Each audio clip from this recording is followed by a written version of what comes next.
Bom dia, paz. Gostaria de trazer nessa manhã uma reflexão em cima de um texto bíblico muito conhecido por todos nós, que é o texto que se encontra em Lucas, capítulo 15, do verso 11 ao verso 32. Na minha Bíblia, fala sobre o título do texto, a parábola do filho perdido. Eu preparei uma mensagem nessa manhã e o título dela é O Filho Pródigo Percebido em Nós. Vamos fazer a leitura do Evangelho então.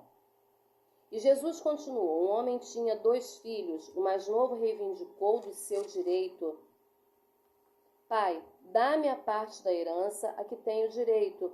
E consentindo, o pai repartiu sua propriedade entre eles.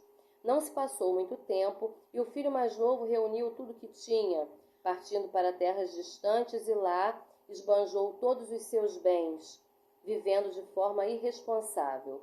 Coincidentemente, após haver gasto tudo o que possuía, abateu-se sobre toda aquela região uma grande fome, e ele começou a passar muita necessidade.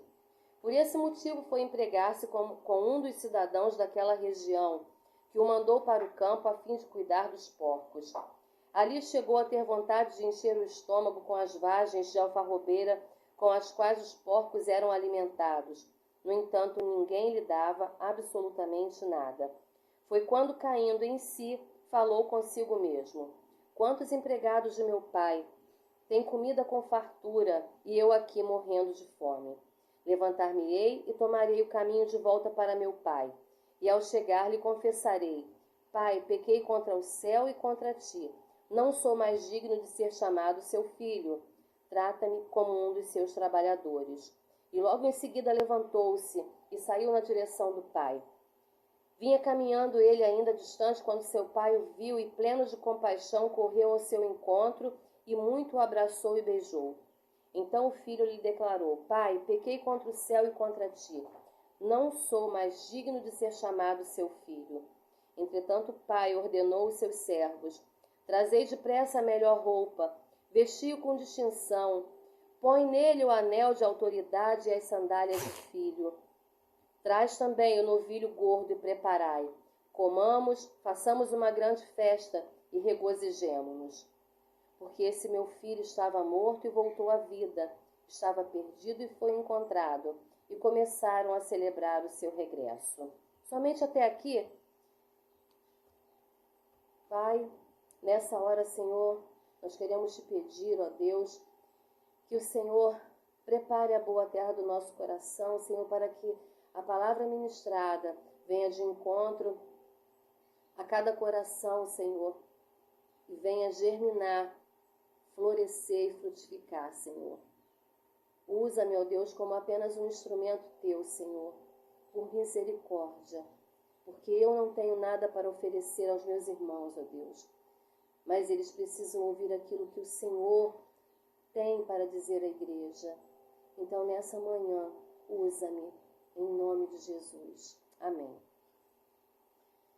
Esse texto é um texto muito conhecido por todos, e a mensagem de hoje, ela vai despertar em cada um de nós uma lembrança diferente. Pode ser que você tenha muitos motivos para agradecer a Deus pelo pai que você teve, ou que ainda tem. Pode ser também que você não tenha motivo nenhum para agradecer, porque as lembranças são muito dolorosas. Talvez você nem tenha conhecido seu pai. Mas seja lá como for, a relação entre pai e filho é eterna. Mesmo quando um casamento acaba em separação, os adultos eles vão se referir um ao outro como ex-marido, ex-esposa, mas entre os filhos não existe esse termo. Entre pais e filhos não existe isso.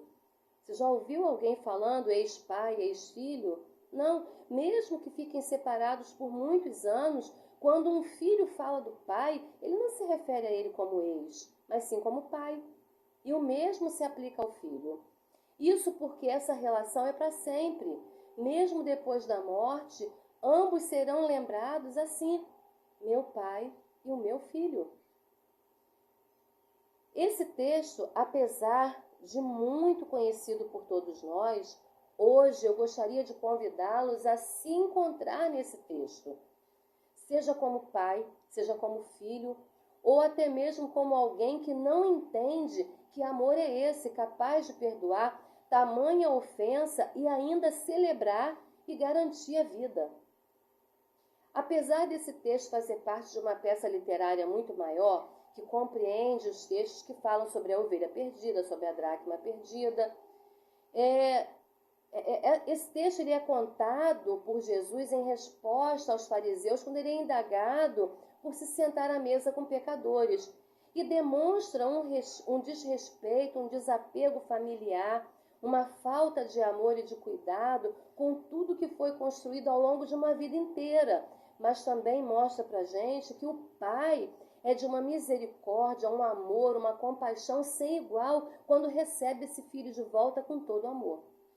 Esse filho mais jovem, ele tem a audácia de pedir a sua parte da herança ao pai, estando ele ainda vivo. E o que causa espanto é que a herança é algo que a gente só recebe após a morte do familiar. Mas ele exige a herança com o pai ainda vivo. E isso significa dizer que, para mim, você morreu.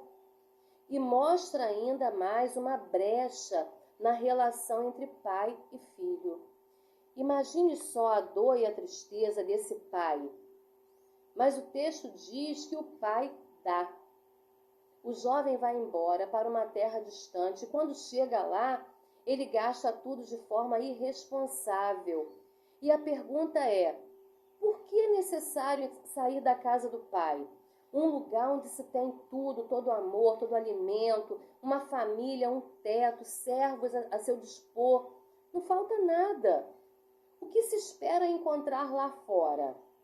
Talvez a percepção desse jovem seja muito diferente do que está realmente diante dele. Talvez todo o cuidado do pai tenha sido percebido por ele como uma proibição.